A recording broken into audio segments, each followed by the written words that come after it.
రాష్ట్రం ఏదైతే మంతా తుఫాను వచ్చి అల్లాడిపోతుంటే చంద్రబాబు నాయుడు గారు, పవన్ కళ్యాణ్ గారు, నారా లోకేష్ గారు ఏసీ రూమ్లో కూర్చొని సేద తీరుతున్నారు తప్పితే ప్రజల్లోకి రావటం లేదంటూ వైఎస్ఆర్సీపీ చేస్తున్న కామెంట్లని అసలు ఎలా చూడాలంటారు? వాళ్ళకి ప్రస్తుతానికి చేసే పని అదే కదా, కామెంట్ చేస్తే ఇళ్ళలో కూర్చోవటం వాళ్ళకి అలవాటు అది. మరి గతంలో మరి తుఫాన్లు వచ్చినప్పుడు మరి బాబు గారు ఆ రోజు ప్రతిపక్షంలో ఉండి కూడా రైతుల దగ్గర కూడా నీళ్ళలోకి పోయి తిరిగిన సందర్భాలు అన్నీ కూడా జనానికి, రైతులకు కూడా తెలుసు. ఈయన ఏ విధంగా వచ్చి బిల్డింగుల మీద ఉండి చూసి వెళ్ళిపోయింది కూడా తెలుసు. మరి ఇవాళ ఈ 4 రోజులు బట్టి పవన్ కళ్యాణ్ గారు కానీ, లోకేష్ గారు కానీ, సీఎం గారు చంద్రబాబు గారు కానీ జనంలో తిరుగుతూ మరి ఏరియా సర్వే చేస్తా ముందుగానే డిపార్ట్మెంట్లు కానీ అందరినీ కూడా అలర్ట్ చేసి మరి తుఫాను ఎదుర్కోవడం జరిగినప్పుడు ఎక్కడ కూడా ప్రాణ నష్టం లేకుండా ఏదైనా 1-2 సంఘటనలు తప్పితే మరి ఇంత తుఫాను మరి ఒక విధంగా చెప్పాలంటే అందరూ కూడా ప్రజల భయభ్రాంతులు అయ్యారు. అటువంటి సందర్భంలో కూడా ఆయన ఎంతో చాకచక్యంగా అన్నీ కూడా అలర్ట్ చేసి మరి శిబిరాలు ఏర్పాటు చేసి పేదవాళ్ళందరికీ కూడా భోజన వ్యవస్థలు ఏర్పాటు చేసి వాళ్ళకి కావాల్సినటువంటి అన్నీ కూడా ఒక విధంగా చెప్పాలంటే అన్ని డిపార్ట్మెంట్లు కూడా ఎలక్ట్రిసిటీ కానీ మరి ఇటు వచ్చేతలకి జనానికి ఏ ఇబ్బంది రాకుండా వాళ్ళు ఎంతో మరి కష్టపడి వానలో కూడా తిరుగుతూ డిపార్ట్మెంట్లు కూడా పనిచేసినాయి. వాళ్ళందరికీ కూడా మేము కృతజ్ఞతలు తెలియజేస్తున్నాం. అట్లాగనే మరి కార్యకర్తలు కూడా మరి బాబు గారు మరి సీఎం గారి ఆదేశాను మేమందరం కూడా గ్రామాల్లో పోయి చాలా మరి కొన్ని చోట్లయితే చెరువులు దిగినాయి, కొన్ని చోట్ల రోడ్లు దిగినాయి. చాలా ఇబ్బంది ఉన్న చోట కూడా మేము వెళ్ళిపోయి వెంటనే ఆ డిపార్ట్మెంట్ వాళ్ళు పిలిపించుకొని మరి ఇవన్నీ కూడా సరి చేయడం జరిగింది. మరి ఈ విషయాలు ఈ విధంగా జరుగుతుంటే మరి కళ్ళేని కబోదుల్లాగా వాళ్ళు బయటికి రారు, వాళ్ళు చెయ్యరు, వాళ్ళు జనంలో పోరు, కూర్చొని ఆ సాక్షి టీవీ ఒకటి పెట్టుకొని వాస్తవంగా చెప్పాలంటే ఆ సాక్షి టీవీ జగన్మోహన్ రెడ్డి ఓడిచ్చింది. వాడు చేసేటువంటి దుష్ప్రచారాలన్నీ కూడా ఇంటే ఏ భావం కలుగుతుంది. వాళ్ళు చేసే కామెంట్స్ కానీ వాళ్ళ వార్తలు కానీ ఆ సాక్షిలో కానీ పేపర్ కానీ చూస్తుంటే ఇంత రోత పత్రిక ఇదని. న్యాయం అనేది నిజం అనేది కాస్త ఉండాలి కదా. ఇప్పుడు నువ్వు పేపర్ రంగంలోకి వచ్చావు, నువ్వు కొంత మంచి చూపించు, నీ డబ్బా నువ్వు కొట్టుకున్నా కొంత జనానికి యథార్థం చెప్పు. అచ్చంగా అదేవిధంగా పేపర్ తీసినా ఆ సాక్షి టీవీ తీసినా ఎంతసేపు ప్రభుత్వం మీద, చంద్రబాబు మీద, లోకేష్ మీద దుమ్మెత్తిపోవడం తప్పితే రెండోది తెలియదు. దానివల్ల జనానికి కూడా ఏంటంటే వీళ్ళు ఇంత అవుతూ ఉంటారులేని జనం వాళ్ళని అసలు లెక్కలో పెట్టుకోవట్లేదు. ఈ తడవ 11 సీట్లు కూడా వీళ్ళకి రావు. అంటే నిన్న ఏదైతే కనుక జగన్మోహన్ రెడ్డి వాళ్ళ నాయకులతోటి వీడియో కాన్ఫరెన్స్ ఏర్పాటు చేసుకొని ఎన్యూమరేషన్ అంటే కనుక పంట నష్టపరిహారం గురించి ఎంక్వైరీ చేస్తారు, అవి సరిగ్గా చేయరు, వీళ్ళు ఈ కూటమి ప్రభుత్వం చేయలేదు, మనమే రైతుల్లోకి వెళ్ళి వాళ్ళకి నష్టపరిహారం అందే విధంగా చేద్దామని చెప్పి పిలిపించిన జగన్మోహన్ రెడ్డి సాయంత్రానికి బెంగళూరు వెళ్ళిపోయాడు. ఎలా చూడాలంటారు అసలు దీన్ని? అసలు ఇది మామూలుగా ఆయన ఒక స్టేట్మెంట్ ఇచ్చి బెంగళూరు వెళ్ళిపోతాడు. ఆయన జనంలోకి వచ్చేవాడు కాదు, చచ్చేవాడు కాదు. పోతే వాళ్ళ నాయకులు కూడా వాళ్ళ పద్ధతి మార్చుకోవట్లేదు. అసలు వాళ్ళు ఏ కాడికి దుష్ప్రచారాలు, అబద్ధాలు చెప్పుకొని ఏదో లోగడ జనం నమ్మించాం మళ్ళీ ఏదో నమ్మిద్దామనే ఉద్దేశంతో వాళ్ళు అదేవిధంగా జనంలో పోరు, జనంలో తిరగరు, కష్టసుఖాలు తెలియవు. ఏ విధంగా అయినా సరే ఆ వచ్చిన విధంగానే మళ్ళీ అదే పద్ధతిలో పోతున్నారు. పోయినందువల్ల ఎవరికి ఇబ్బంది ఏం లేదు. వాళ్ళు చెప్పే మాటలు నమ్మేవాళ్ళు కూడా లేరు, నవ్వుకుంటూ వెళ్తారు.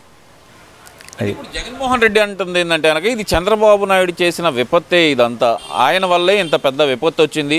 ఆయన సరదాగా రూముల్లో కూర్చొని ఆదేశాలు ఇవ్వటం తప్పితే క్షేత్రస్థాయికి వెళ్ళింది లేదు అనే మాట అయితే ఆయన పదే వైసీపీ నాయకులు పదే వాడుతున్నారు కదా. మరి నిజమేనమ్మా అంటున్నారు, వాళ్ళు చెప్పేది అదే కదా. వాళ్ళకి ఏదో బురద తల్లటమే కానీ రెండో తెలియదు. జనం అందరూ కళ్ళు మూసుకొని ఏమి లేరుగా, పత్రికలు ఉన్నాయి, ఇంకా ఉన్నాయి, అన్నీ ఉన్నాయి. జనం చూస్తున్నారు, ఆయన తిరుగుతున్నాడా లేదా అనేది ప్రతి పబ్లిక్లోకి వెళ్ళిపోతున్నాడు. మొన్న విజయవాడ ఉంది, మరి అక్కడ పోయి జనంలోకి పోయి ఆయనకి ఎటువంటి సెక్యూరిటీ లేకుండా నువ్వు వస్తుంటే చెట్లు నరుక్కుంటా, మరి పరదాలు కట్టుకుంటా, నువ్వు ఏమాత్రం తిరిగావో, జనంలోకి ఏమాత్రం పోయావో జనం 5 సంవత్సరాలు చూశారు, నీ బతుకంతా చూశారు. ఇప్పుడు ఆ గతంలో ఏదో వాళ్ళ నాన్న కాస్త ఏదో జనంలో చేశాడు ఉద్దేశంతో ఆయనకి ఏదో చూసి ఓట్లు వేశారు. కానీ ఇవాళ ఆయన 100 చెప్పినా సరే నమ్మే పరిస్థితి జనంలో లేదు. వాళ్ళు ఎంత చెప్పుకున్నా వీళ్ళు బతుకులు ఇంతలేరా, వీళ్ళు బాగుపడరు సావరని చెప్పి జనం డిసైడ్ అయిపోయారు. ఇక దాని గురించి ఆలోచన లేదు. ఇప్పుడు చంద్రబాబు నాయుడు గారు గెలిచిన కాడి నుంచి గెలిచిందాక పార్టీ గెలిచినాక ఆయన ఏ కాడికి కూడా కేంద్రం నుంచి నిధులు తీసుకురావటం, మరి ఇప్పుడు కూడా తుఫాన్ నిధులు వస్తాయి, మరి పూర్తి స్థాయిలో తీసుకొని ఇప్పుడు ఇక్కడి నుంచి మొదలుపెట్టి ఆయన ఏ విధంగా రావాలో ఆ గ్రాంట్స్ అన్ని కూడా తీసుకొచ్చి రోడ్లు కానీ ఇవి కానీ మరమ్మతులు కానీ పంటకాలం వీళ్ళు 5 సంవత్సరాల్లో ఏ పంటకాలం తోగినాళ్ళు కాదు, ఒక మురుగాలలో కంప తీసినాళ్ళు కాదు. మరి వాళ్ళ రైతుల గురించి మాట్లాడడానికి వాళ్ళకి హక్కు ఏడ ఉంది అసలు? రైతులకు ఏం చేశారు మీరు? రైతులకు అంతా చేసింది నేనే. చంద్రబాబు వచ్చి రైతులను మోసం చేస్తున్నాడు తప్పితే రైతులకు ఉపయోగపడే పని ఒక్కటి కూడా చేయలేదు. రైతులను ఏదన్నా ఆదుకుందంటే నేనే ఆదుకున్నాను అని చెప్పి మరి జగన్మోహన్ రెడ్డి చెప్తున్నాడు. నువ్వు చేసావు, నువ్వు డబ్బా కొట్టుకుంటావు కాదుగా, జనం చూడాలిగా.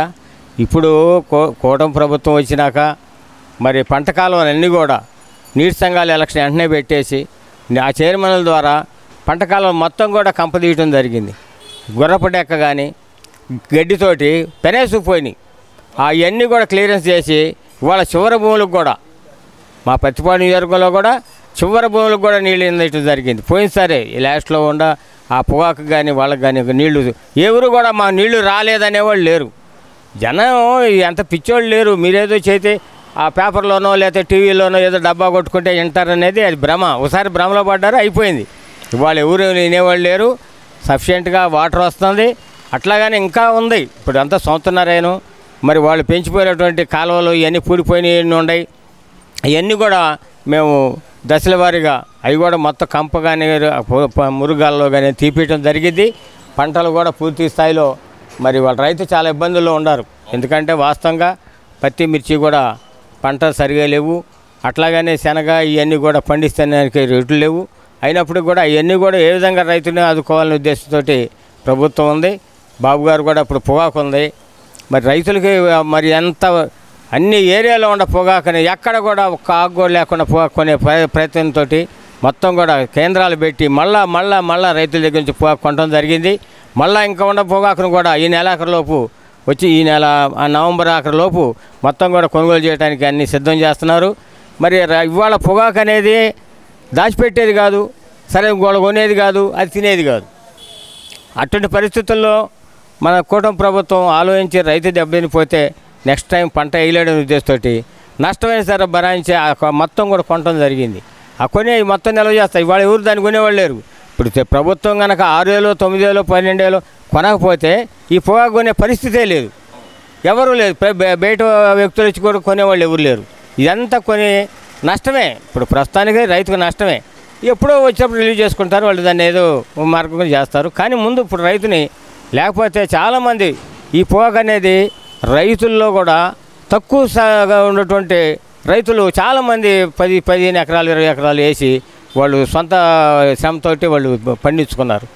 ఇటువంటివి కూడా కొన్ని రైతులు విధంగా లేకపోతే ఎంతమంది ఆత్మహత్య చేసుకునే వాళ్ళు ఈ పొగాకు కొనపోతే. ఇప్పుడున్న పరిస్థితుల్లో కూడా రైతును ఆదుకునేది చంద్రబాబు నాయుడు ఆదుకోవటం ఆయన వల్ల కాదు, గతంలో నేను ఆదుకున్నట్టు ఆదుకోవటం ఎవరి వల్ల కాదు అనేది జగన్మోహన్ రెడ్డి పదే చెప్తున్నమాట. మరి ఇదేనమ్మా ఆయన చెప్పుకుంటే జనం నమ్మాలి కదా. నువ్వేం చేసావు ఏందనేది 5 సంవత్సరాలు చూశారు. జనం నమ్మరంటున్నారు. ఆయన ఒకే మాట పదే ఎందుకు చెప్పుకుంటున్నాడు అనుకోవచ్చు. అయితే నమ్ముతారు అనుకుంటున్నాడు. 10 సార్లు చేస్తే ఇప్పుడు దొంగ అంటే 10 సార్లు చేస్తే 5వ సారి దొంగ అనుకున్నట్టుగా ఈయన కూడా ఏది మాట అంటే జనం నమ్ముతారు అనుకుంటున్నారు. ఎవరు వాళ్ళ చెవిలో పువ్వు పెట్టుకుని ఎవరు లేరు. నువ్వు చెప్పినంత మంది నమ్మేవాళ్ళు లేరు.